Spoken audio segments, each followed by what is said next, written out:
नमस्कार, मैं हूं अश्विनी चौहान। आप देख रहे हैं MANews7। वर्धा जिले में अवैध रेत तस्करी का मामला गर्मा गया है। जिला प्रशासन पर दबाव बढ़ाते हुए पुलिस अधीक्षक और जिला कलेक्टर कार्यालय में ज्ञापन सौंपकर अवैध खनन और रेत परिवहन पर तुरंत रोक लगाने की मांग की गई है। आरोप है कि जिले के विभिन्न रेती घाटों पर पोकलेन और जेसीबी जैसी भारी मशीनें से अवैध खुदाई की जा रही है, जबकि शासन के नियमों के अनुसार ऐसी मशीनरी की अनुमति नहीं है। इतना ही नहीं, कई ट्रकों पर नंबर प्लेट नहीं है और बिना सरकारी रॉयल्टी के रेत का परिवहन किया जा रहा है, जिससे शासन को करोड़ों रुपए के राजस्व नुकसान की आशंका जताई जा रही है।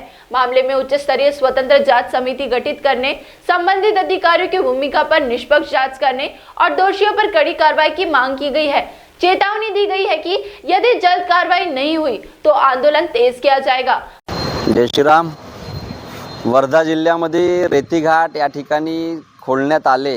या रेती घाटावरती जे GR आहे, GR असा सांगते की रेती घाटावरती कोणत्याही मशिनरीने उत्खनन करू नका, परंतु प्रत्येक रेती घाटावर पोकल्यान, JCB आणि डोंग्याच्या सहाय्यतेने या ठिकाणी उत्खनन चालू आहे।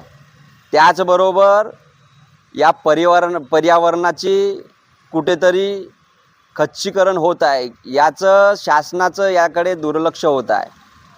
त्याचबरोबर जे वाहतूक करत आहे त्या वाहतुकीला जे ट्रक आहे त्या ट्रकवरती नंबर प्लेट नाही आणि जे ट्रक रॉयल्ट्या जे देत असतात ते रॉयल्टीसुद्धा त्या ट्रकवाल्यांजवळ नाही आणि जे ड्रायव्हर आहे त्या ड्रायव्हरजवळ लायसन्ससुद्धा नाही।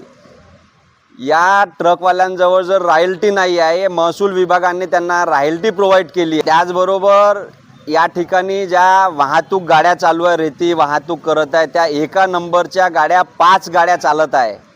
या ठिकाणी जर कोणाची जीवहानी झाली तर याची जबाबदारी कोण घेईल हा खूप मोठा प्रश्न या ठिकाणी उपस्थित होत आहे। या ठिकाणी कुठेतरी हे रेती माफिया प्रशासनासोबत खिलवाड करत आहे आणि महसूल विभागाला ठग बनवत आहे।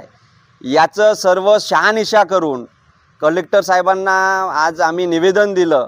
कलेक्टर साहेबाच्या माध्यमातून पालकमंत्री, गृहमंत्री, त्यानंतर महसूल विभाग यांना निवेदन दिलं बजरंग दलाच्या वतीनं।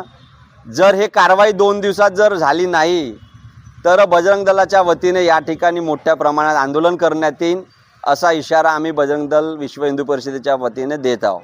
जय श्री राम। MANews7 के लिए वर्धा से सतीश काड़े की रिपोर्ट।